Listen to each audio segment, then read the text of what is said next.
വിശുദ്ധ പൗലോസ് ശ്ലീഹ റോമാക്കാർക്കെഴുതിയ ലേഖനം അധ്യായം 7.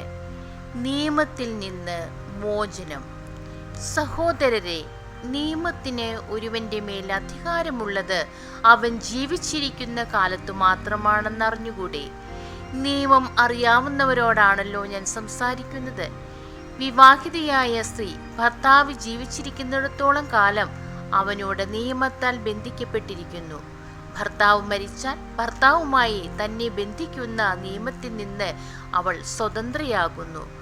ഭർത്താവ് ജീവിച്ചിരിക്കെ അന്യപുരുഷനോട് ചേർന്നാൽ അവൾ വ്യഭിചാരിണിയെന്ന് വിളിക്കപ്പെടും.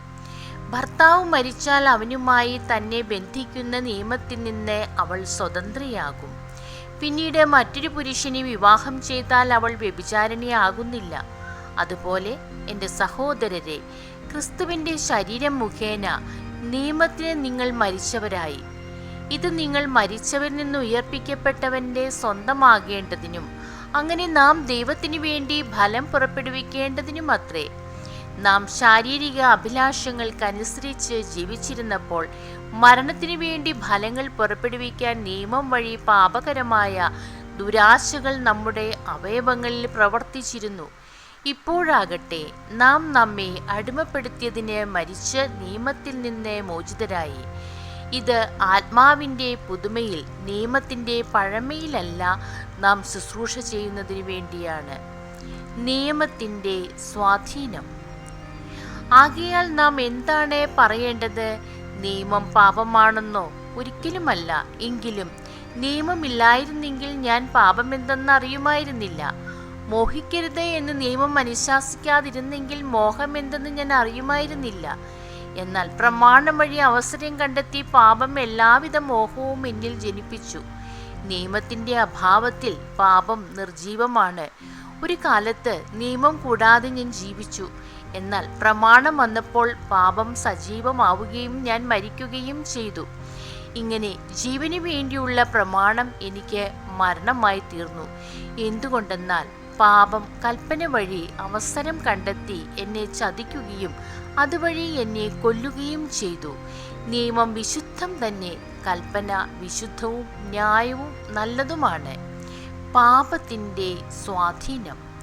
അപ്പോൾ നന്മയായിട്ടുള്ളത് എനിക്ക് മരണമായി തീർന്നെന്നോ? ഒരിക്കലുമില്ല. പാപമാണ് നന്മയായിട്ടുള്ളതിലൂടെ എന്നിൽ മരണമുളവാക്കിയത്.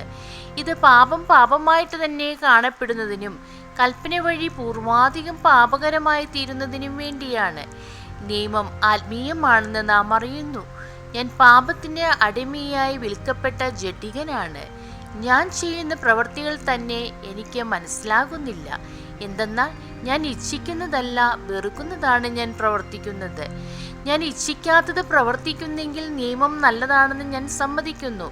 എന്നാൽ ഇപ്പോൾ അങ്ങനെ പ്രവർത്തിക്കുന്നത് ഞാനല്ല, എന്നിൽ കുടികൊള്ളുന്ന പാപമാണ്. എന്നിൽ, അതായത് എൻ്റെ ശരീരത്തിൽ നന്മ വസിക്കുന്നില്ലെന്ന് ഞാൻ അറിയുന്നു. നന്മ ഇച്ഛിക്കാൻ എനിക്ക് സാധിക്കും, എന്നാൽ പ്രവർത്തിക്കാൻ സാധിക്കുന്നില്ല. ഇച്ഛിക്കുന്ന നന്മയല്ല, ഇച്ഛിക്കാത്ത തിന്മയാണ് ഞാൻ പ്രവർത്തിക്കുന്നത്. ഞാൻ ഇച്ഛിക്കാത്തത് ഞാൻ ചെയ്യുന്നുവെങ്കിൽ അത് ചെയ്യുന്നത് ഒരിക്കലും ഞാനല്ല, എന്നിൽ വസിക്കുന്ന പാപമാണ്. അങ്ങനെ നന്മ ചെയ്യാൻ ആഗ്രഹിക്കുന്ന എന്നിൽ തന്നെ തിന്മയുണ്ട് എന്നൊരു തത്വം ഞാൻ കാണുന്നു. എൻ്റെ അന്തരംഗത്തിൽ ഞാൻ ദൈവത്തിൻ്റെ നിയമമോർത്ത് ആഹ്ലാദിക്കുന്നു. എൻ്റെ അവയവങ്ങളിലാകട്ടെ എൻ്റെ മനസ്സിൻ്റെ നിയമത്തോട് പോരാടുന്ന വേറൊരു നിയമവും ഞാൻ കാണുന്നു. അത് എൻ്റെ അവയവങ്ങളിലുള്ള പാപത്തിൻ്റെ നിയമത്തിന് എന്നെ അടിമപ്പെടുത്തുന്നു. ഞാൻ ദുർഭകനായ മനുഷ്യൻ. മരണത്തിന് അധീനമായ ഈ ശരീരത്തിൽ നിന്ന് എന്നെ ആര് മോചിപ്പിക്കും? നമ്മുടെ കർത്താവായ യേശുക്രിസ്തു വഴി ദൈവത്തിന് സ്തോത്രം.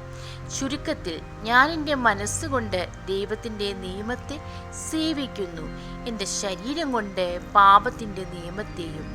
ദൈവമേ, സ്തുതി അങ്ങേക്ക് യോഗ്യമാകുന്നു.